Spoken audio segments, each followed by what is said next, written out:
What if poverty is not the absence of money, but the absence of the capacity to create value? What if poverty is not the absence of money, but the absence of the capacity to create value? Thank you for watching our channel. We are blessed to have you. And please do not quit without liking, sharing, and if you've not yet subscribed, please do subscribe. Once you do that, then you are part of us. You are part of the Africa transformation. So our episode today is from chasing money to creating wealth.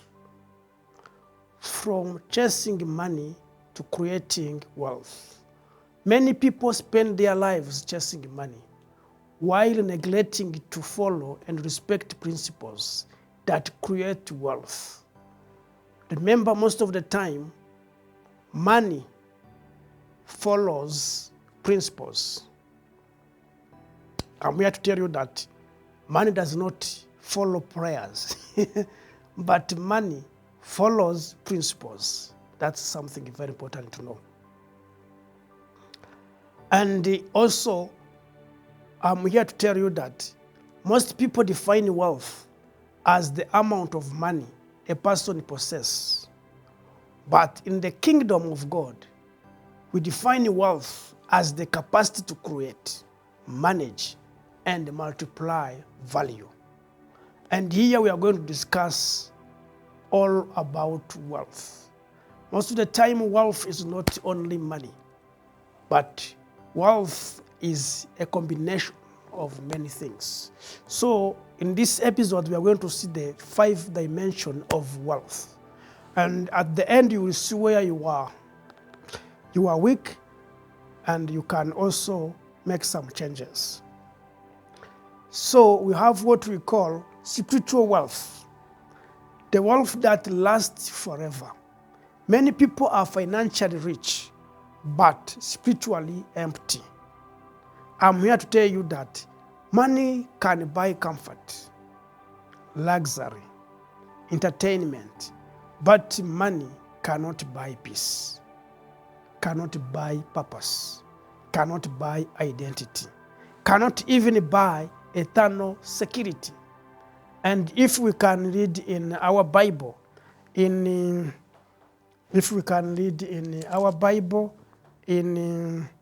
Matthew chapter 16, 26, it says that,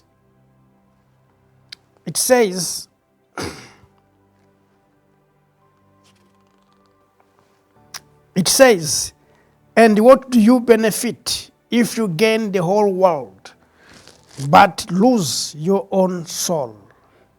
That is Matthew chapter 16, verse 26.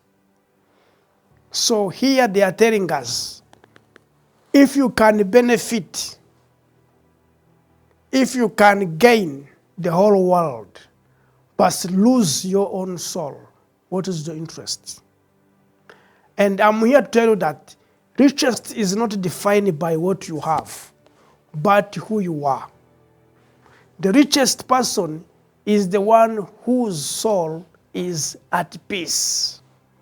Once your soul is at peace, I'm telling you, you are one of the richest people. Try to guess how much money security costs. In all, maybe almost in all countries, I think security budget that goes to security is the most high budget. But for you, you are always secure. You have peace at heart. So if you have peace at heart, I'm here to declare you as one of the richest person in the world. Then we have what we call mental wealth. And that's what we say, the wealth of wisdom.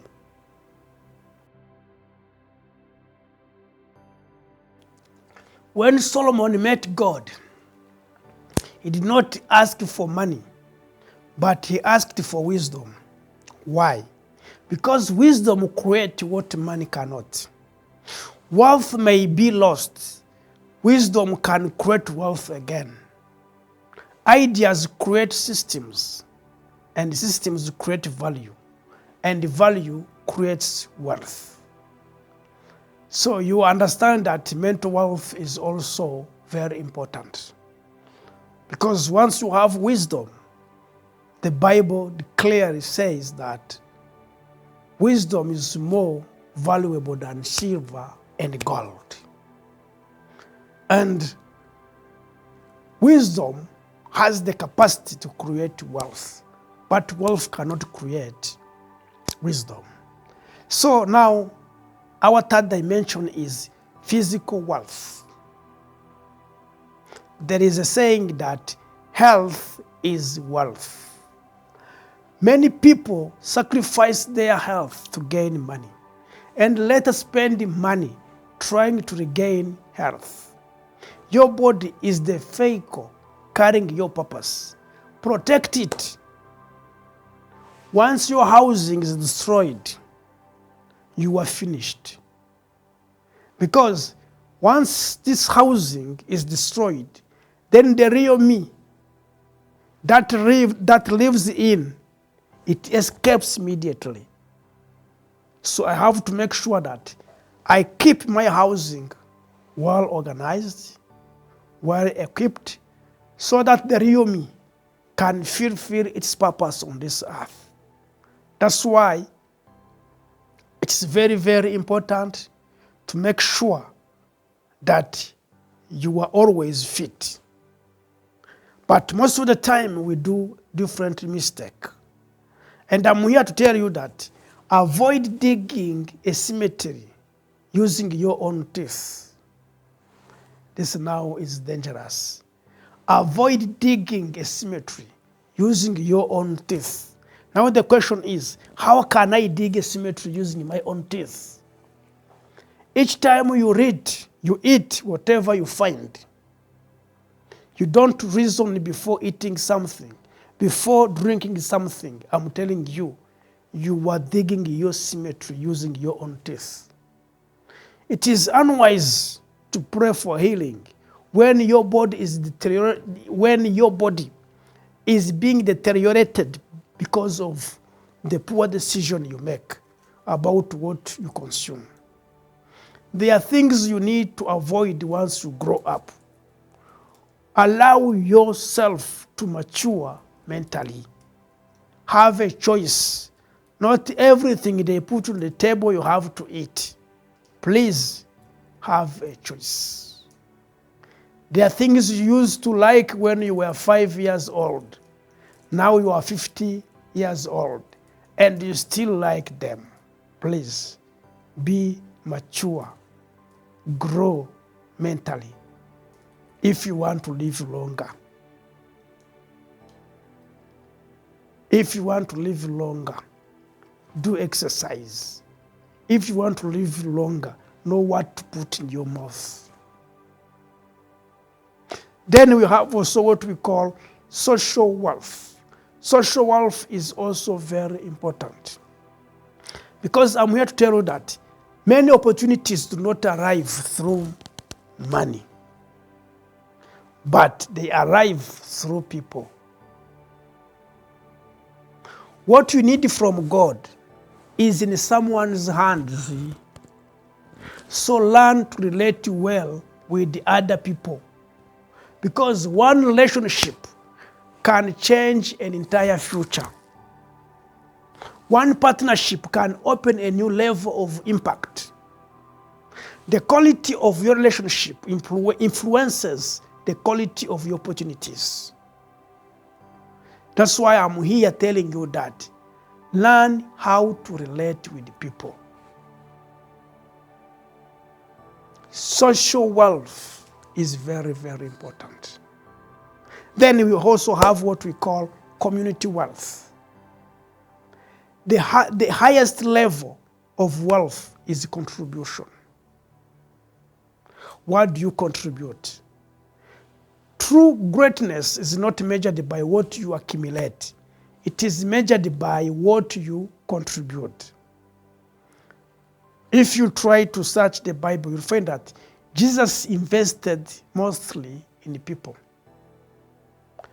Great leaders build people. Great people leave impact. A meaningful life is a life that improves the lives of others. I repeat. A meaningful life is a life that improves the lives of others. And now the question comes to you. How many lives do you improve? How many lives have you ever improved during your life? That's very important. Then also we shall find that we have different kind of thinking. However, we are going to see the main one. They are about 3. The 3 kinds of thinking. Every person thinks, but not everyone thinks at the same level. By the way, do you know that even our differences depends on how we think? Yeah, the difference between me and you is not how we look like. It's not how one is tall, another one is short, another one has this, I don't know what this, no. Our difference is how we think. So as we are saying, there are 3 kinds of thinking that determine the quality of our lives and the impact we make in the community. And one is what we call poor mindset.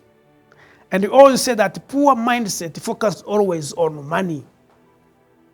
A poor mindset is always talking about what? Money. And constantly thinking about how to get it. Their thinking is dominated by immediate financial survival. They constantly ask, how can I get money? Who can help me financially? Who will solve my financial problems? Where can I find money quickly? That's all what they think about. So their primary focus is on money. And now, their characteristic is they always see money as the solution to every problem. They rely on external help instead of building personal capacity. Seeks income before developing value. Focuses more on consumption than on creation. Thinks about immediate relief rather than long-term solutions. You see, that's their characteristic.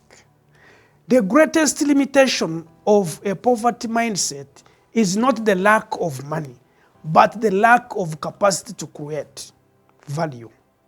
Because money follows value, not the other way around. That's why always people who have poor mindset, they always think about money, nothing else. Then you also have what we call rich thinking. Now this one, it is always we call like the possession mindset. All what they think about, I possessed it. And we say that is possession mindset. And their primary focus is on possession, success, and recognition.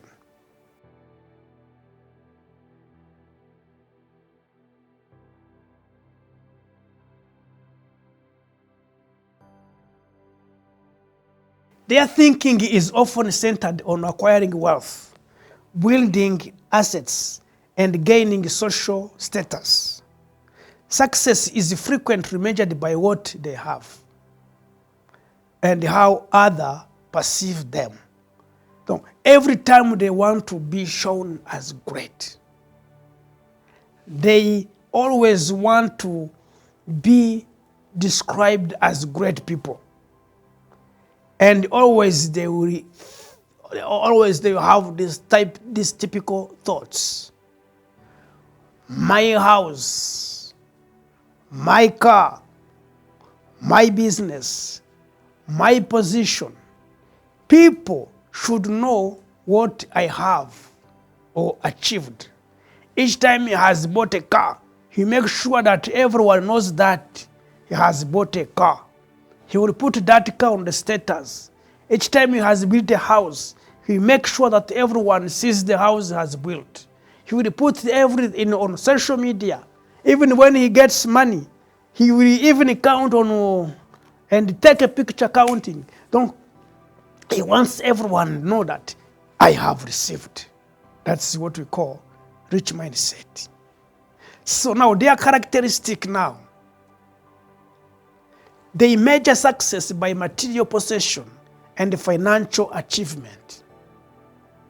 They always desire being recognized, and they want to be admired, and also fight for social respect.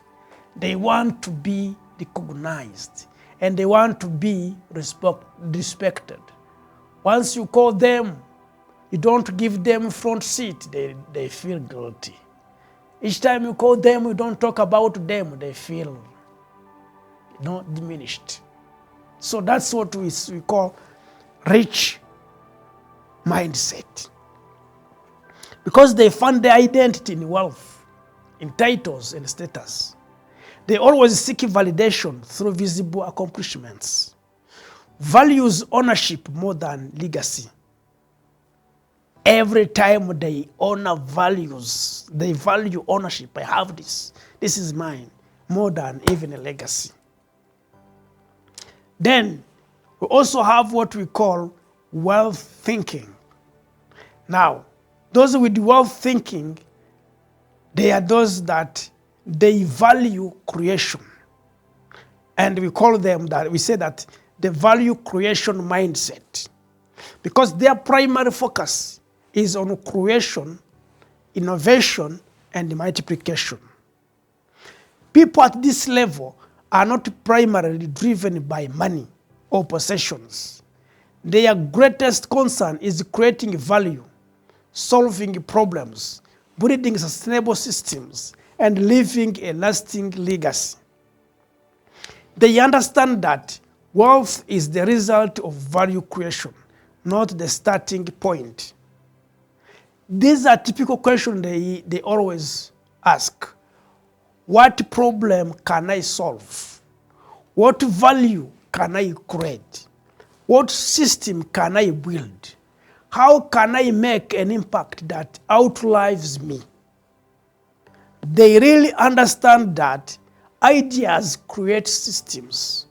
Systems create value. Value creates wealth. Wealth creates influence and impact. And always they have this characteristic. Thinks in terms of solutions rather than shortages. Invests in knowledge, skills, innovation, and people. Build systems that continue to produce value. Creates opportunities instead of waiting for them. Focuses on long-term impact rather than immediate gain. Sees money as a tool to expand purpose and multiply impact. Wealth thinking is not about accumulating more. It's about creating more value.